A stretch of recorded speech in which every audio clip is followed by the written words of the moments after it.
चलो। ठहरो भाभी, ये पूजा खत्म होने तक चाहे भगवान भी आकर बोले तुम यहाँ से नहीं हटोगी। इसे चलना होगा। ऐसा नहीं होगा।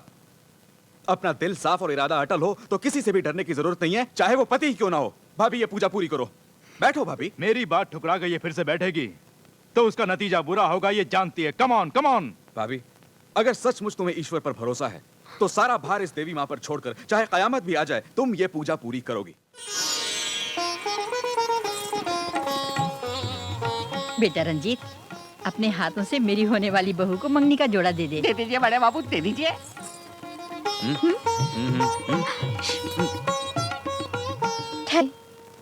अपने परिवार के बारे में कुछ बताना है। अभी क्यों बेटी, शादी के बाद बहुत मौका मिलेगा, फुर्सत से बात कर लेना। चलो चलो चलो। वो बात अभी तो सिर्फ एक मन का बोझ है, अभी नहीं बताई तो कल सर का बोझ बन जाएगी। वेरी गुड, जो भी बताना चाहती हो साफ साफ बताओ। बात तुम है। रुको, बोलो। आपके पिता के दोस्त रणधीर सिंह की बेटी हूँ मैं। शादी से पहले ये बताना जरूरी है कि मेरे पिता निर्दोष थे, झूठा इल्जाम लगाया था उन पर। अगर आपको अब भी मेरी बातों पर विश्वास ना हो तो आपका जो भी फैसला है मैं कबूल कर लूंगी। देखो बाबूजी, इसके पिता ने तुम्हारे पिता के साथ 420 की होगी। इसकी फैमिली और तुम्हारी फैमिली के बीच लाखों झगड़े हुए होंगे। मन में इसका दाग छुपा के इस भोली भाली लड़की की जिंदगी तबाह करने के इरादे से ही ये मंगनी का नाटक किया जा रहा है। ये छोटी बच्ची है, नादान है, समझ नहीं सकती, मगर बड़ा होने के नाते, इसका रखवाला होने के नाते ये शादी मुझे मंजूर नहीं। सिर्फ शादी ही नहीं, कोई भी शुभ कार्य मुझे अच्छा नहीं लगता। कहीं किसी का भला होता है तो सुनते ही मेरे पेट में जलन शुरू हो जाती है, कलेजा हाथ में आ जाता है। आखिर इन सब लफड़ों की जड़ कौन है? मैं हूं। अरे कमीने, कुत्ते लुच्चे लफंगे, तू जानता है तेरे बाप और इसके बाप को लड़वाने वाला कौन था? मैं था। तेरे बाप ने जो रुपए दिए थे उसे हड़प लिया और बहनवी के दस्तखत की नकल उतार के वो रसीद तेरे बाप को दे के इसके बाप को चोर साबित करने वाला भी मैं था। मिलजुल के रहने वाले दोनों खानदानों को अलग किसने किया? मैंने। क्या कह रहे हैं? मैंने। इसका अपने भाई से ब्याह करवा के जायदाद हड़पने की सोची थी हमने, इतने में तुम लोग आ टपके। तुम्हारा सत्यानाश। अरे ये क्या बोल रही है? सुनीता की जायदाद हड़पने के बाद किसी भी सूरत में 2-4 रोज मौज मस्ती करके उसे मार डालूंगा सोचा था। ये क्या होंठ और शक्ल सुन हो गई, अजीब सा लग रहा है। जो कुछ भी हुआ मैंने खुलकर बता दिया आपको। इतना सब होने के बाद अगर आपको ये शादी मंजूर है तो भी हमें मंजूर नहीं। Shut up! तू कौन होता है मंजूरी देने वाला? तुम रुको बेटा। अरे बदमाश धोखेबाज, तूने जो कुछ भी किया उसके लिए तेरे टुकड़े टुकड़े करने चाहिए। फौरन दफा हो जाए यहाँ से। हम लोग यहाँ से क्यों जाएं? ये घर हमारा है, बेटी हमारी है। तुम लोग ही जाओ। तुम रुको छोटे बाबू, इन लोगों को मैं देख लूंगा। अरे इन्हें कुछ मत कहो, ये शुगर पेशेंट है। रिश्ता जोड़े तो जोड़े, शादी करे तो करे, हमें क्या लेना देना।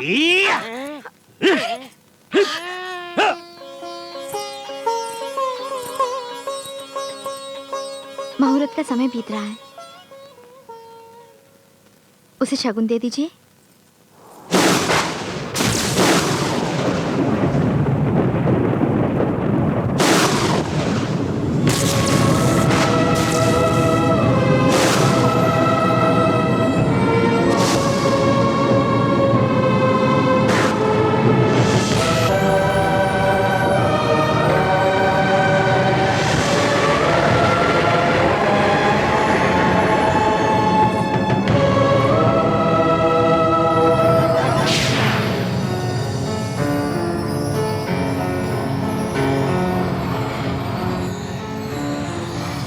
देवी उस दिन अन्य नाग कन्याओं के साथ वापस क्यों नहीं आई?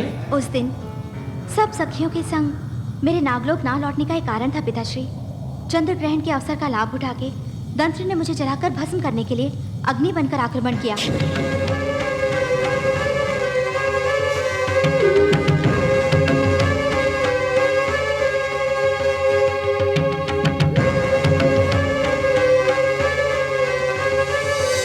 मेरी रक्षा के प्रयत्न में एक निर्दोष कन्या के पिता की मृत्यु हो गई। उस अभागन के रिश्तेदार उसे बुरा भला कहने लगे। उसके पश्चात उन लोगों ने उस पर घोर अत्याचार किया। मेरे कारण अनाथ होने वाली उस कन्या को उसके कुछ मित्रों की सहायता से उसके मंगेतर के संग उसका विवाह करवाने के उद्देश्य से ही नागलोक के नियमों के विरुद्ध मैंने ये कार्य किया। इसमें मेरा अपना कोई स्वार्थ नहीं है पिताश्री। आज के दिन सुनीता का विवाह हो गया, मेरा उद्देश्य पूरा हुआ। मैं अत्यधिक प्रसन्न हूँ पिताश्री। परोपकार का कार्य नियम के विरुद्ध नहीं होता पुत्री। तुम्हारा उद्देश्य पूरा हो गया। चलो चलते हैं।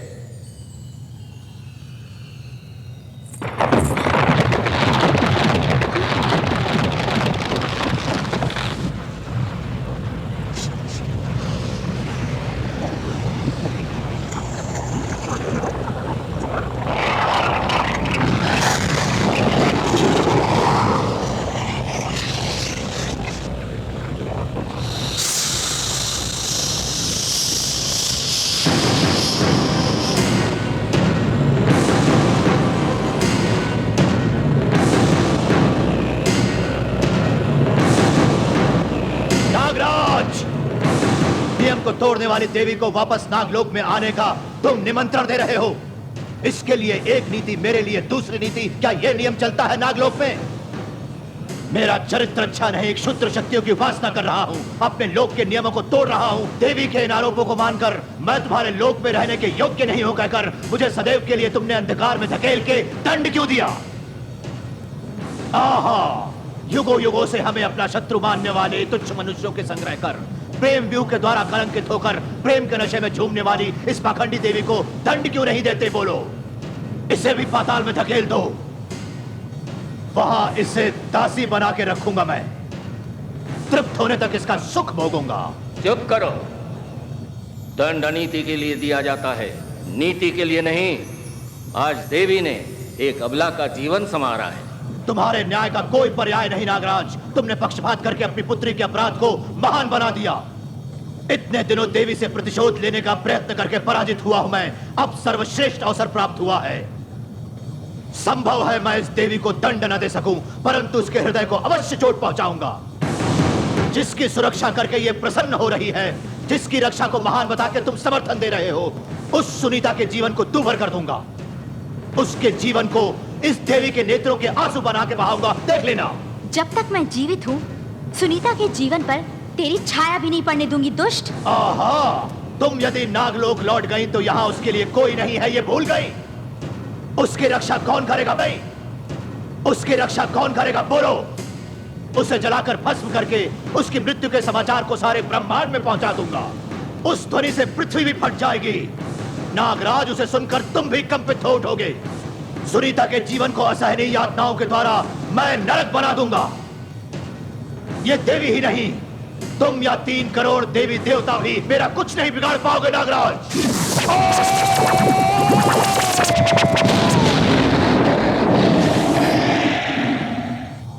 इस भयंकर परिस्थिति में मैं यदि आपकी संग आई तो सुनीता जीवित नहीं रहेगी, उसकी रक्षा करनी होगी। इसलिए कुछ और दिन यहाँ रहने की मुझे अनुमति दीजिए। दंत्र की ओर से सुनीता को पूर्ण सुरक्षा प्राप्त होने के तत्पश्चात मैं यहाँ नहीं रहूंगी। कृपा करके मेरी बात मानिए। ठीक है देवी।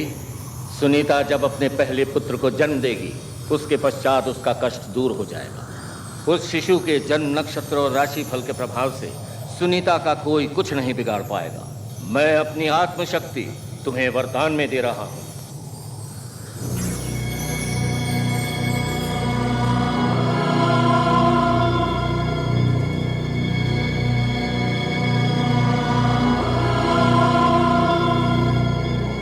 केवल एक ही बार तुम इसका उपयोग कर सकोगे। हमारे नागलोक के नियम के विरुद्ध तुम्हें एक अवसर दे रहा हूं। उस बच्चे का जन्म होते ही, सुनीता का दुख दूर होते ही तुम्हें वापस आना होगा।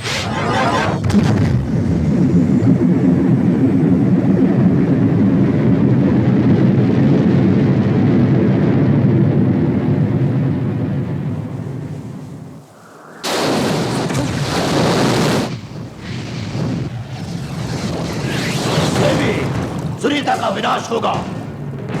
तुम अपनी प्रतिज्ञा से पराजित होकर सर पटक कर मृत्यु प्राप्त करोगी। तुम दोनों के मस्तक पर मैंने रेखा खींची है, मृत्यु रेखा, मृत्यु रेखा।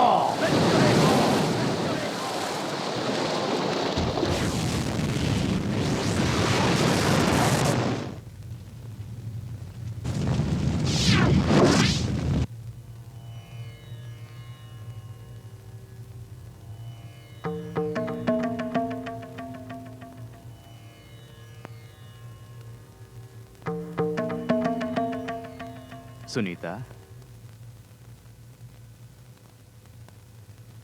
आप कब आए? आज तुम कितनी सुंदर लग रही हो जानती हो? इस वक्त तुम्हें देखकर पल भर भी तुमसे दूर रहने को मन नहीं करता। हाथ पैर धो के आइए और देवी माँ को प्रणाम कीजिए थोड़ी देर। पहले तुम उठो और स्नान करके बढ़िया साड़ी पहनकर फूल लगाकर आ जाओ। पता है आज के लिए क्या क्या प्रोग्राम फिक्स किए मैंने? एक बढ़िया स्टार होटल, उसमें ब्यूटीफुल डिलक्स कॉटेज, वहां पर तुम और मैं सुहागरात फिर से मनाएंगे और इस दुनिया को भूल जाएंगे। ओके? तुमने सुना नहीं? उठो। ऐसा ना कहिए, सदा सुहागन रहूं इसलिए देवी माँ के नाम पवित्र रीति से व्रत रखा है। देवी मुझसे बोलकर गई हैं कि व्रत पूरा होने तक मुझे यहाँ से उठना भी नहीं चाहिए। वो जाने कहाँ से आई पता नहीं, कब कहाँ जाती है ये भी नहीं पता। उसकी बात मुझसे भी बढ़कर है तुम्हारे लिए। उसने तुम्हारा दिमाग खराब करके रख दिया है। आज जैसा मैं कहता हूँ वैसा होना चाहिए। ये पूजा पाठ सब बंद करके फौरन मेरे साथ चलना है तो चलो। आज एक दिन की तो बात है, ये व्रत पूरा हो जाएगा, हमारा ही भला होगा ना। सिर्फ आज के शुभ दिन में ऐसे विचार मन में मत लाइए। पति के अरमानों को पांव तले कुचलने वाली को पतिव्रता कहते हैं? बेटा रंजीत, ये सब क्या है? सबको अनुशासन सिखाने वाला तू ही इस तरह की बातें कर रहा है। मैं क्या किसी पड़ोसी की बीवी को बुला रहा हूँ? हाँ? अपनी पत्नी को ही तो बुला रहा हूँ। कोई जुर्म है? इसके साथ थोड़ी देर खुशी से बिताना चाहता हूँ, ये भी जुर्म है? अरे तेरे लिए ही इसने ये व्रत रखा है।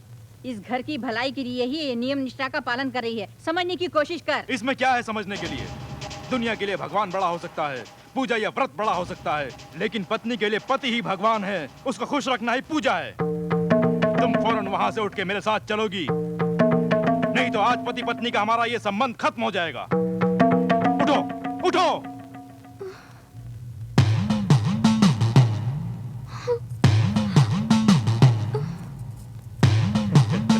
चलो। ठहरो भाभी, ये पूजा खत्म होने तक चाहे भगवान भी आकर बोले तुम यहाँ से नहीं हटोगी। इसे चलना होगा। ऐसा नहीं होगा। अपना दिल साफ और इरादा अटल हो तो किसी से भी डरने की जरूरत नहीं है, चाहे वो पति ही क्यों ना हो। भाभी ये पूजा पूरी करो।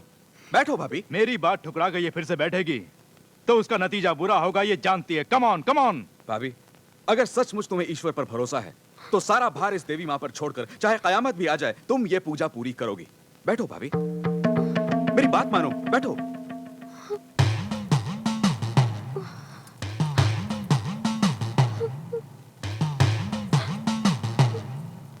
वाह, तो आजकल सीता राम के साथ नहीं लक्ष्मण के साथ वनवास जाने लगी है।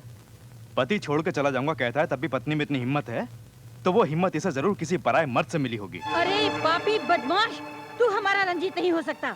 वो कभी ऐसा नहीं बोल सकता। उसके मुंह से ऐसी बातें बुलवाने वाला तू हरगिज इंसान नहीं, पिशाच है कोई। पिशाच ही हूँ, राक्षस हूँ। क्यों? देवर और भाभी के बीच जो नाजायज संबंध है उसकी तरफदारी करने वाली तू इंसान है। अरे भैया ये कैसा अत्याचार है? वो मेरी पत्नी है, मेरी मर्जी। तुम जानवर की तरह बर्ताव कर रहे हो। भाभी पे बुरी नजर डालने वाले तू ही जानवर है।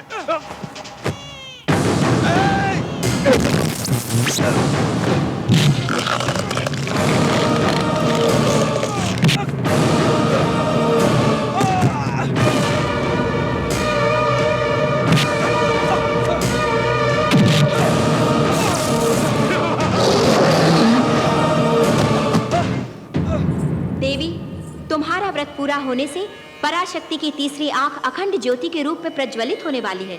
यदि तुम चली गई तो तुम्हारा प्रयत्न व्यर्थ हो जाएगा। सब उस महाशक्ति पर छोड़ के अखंड ज्योति के लिए आराधना करो।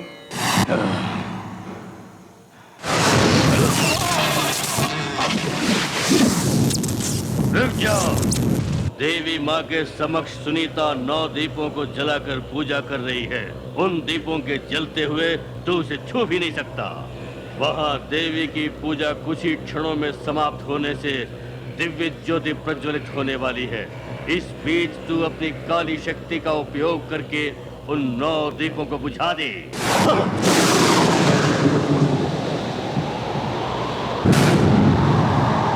वहाँ एक अबला के सुहाग के विरुद्ध पाप की शक्ति तांडव कर रही है। उसके सौभाग्य की आत्म साक्षी तुम हो।